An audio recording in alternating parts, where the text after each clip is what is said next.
Welcome to this video on LinkedIn on the first weekend of April in the emergency brought about by the coronavirus.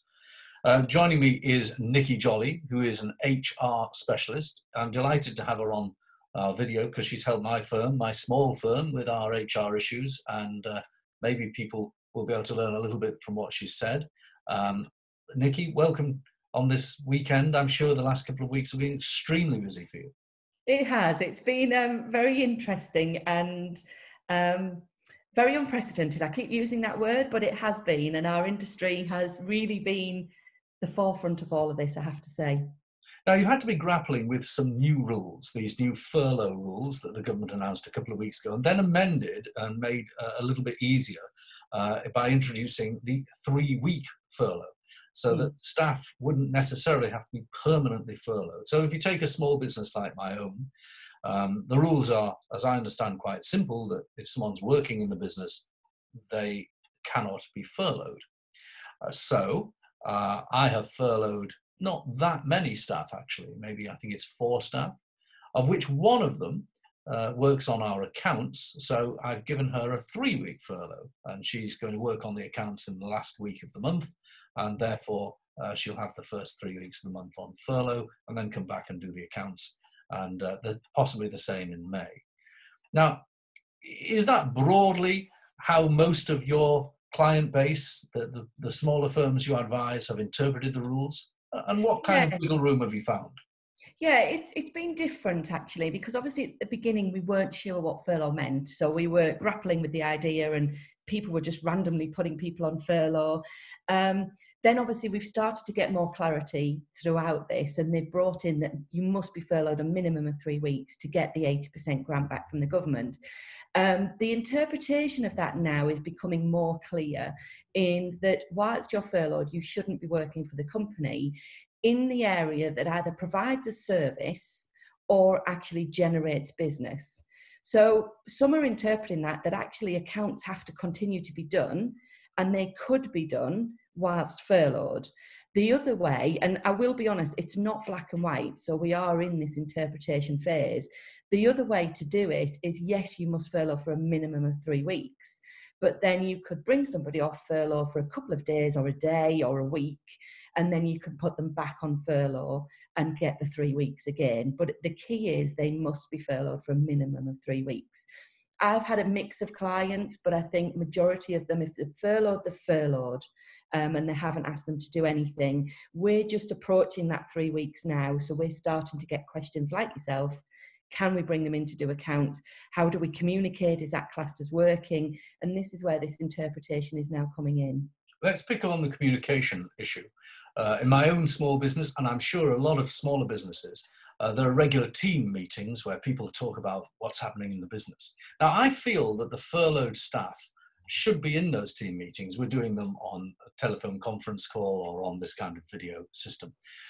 So I've invited furloughed workers to join our Monday team meeting for half an hour.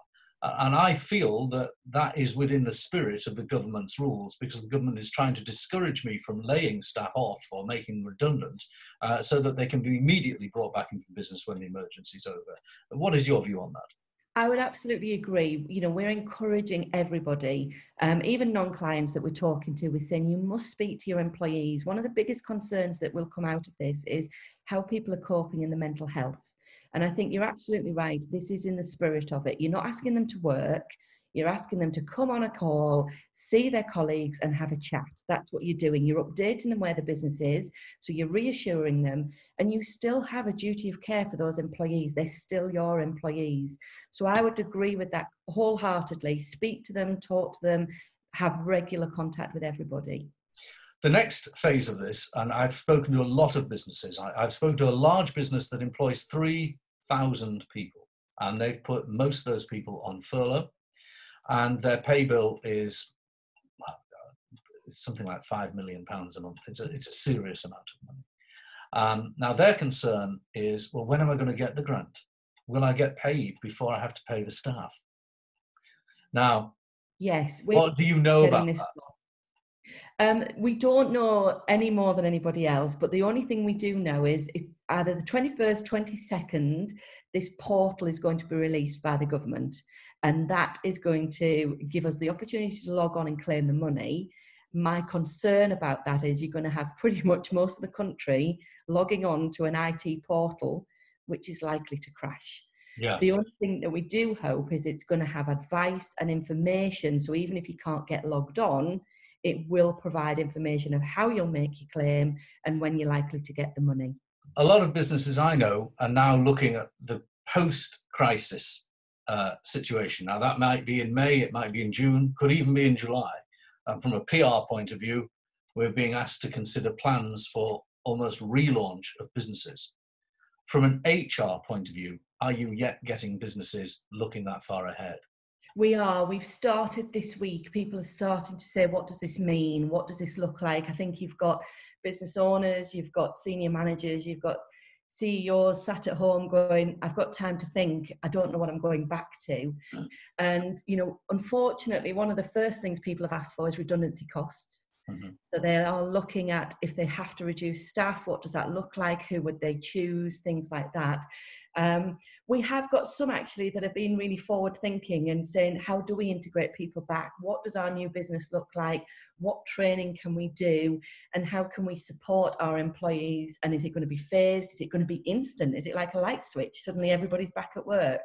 So we're actually now taking the time out to put a package together for companies bringing people back from this. So it's a bit of a mixed bag. What about a middle ground between everyone's back, everything's fine, and oh, it's terrible, we're going to make people redundant? A middle ground could be short-term working, maybe offices that open 10 o'clock, close at 4, and commensurate reduction in salary, or some people coming back full-time, some people coming back part-time, or maybe a skills mix review. Those issues, more complex, more dynamic, but maybe also, because of their precision, more appropriate.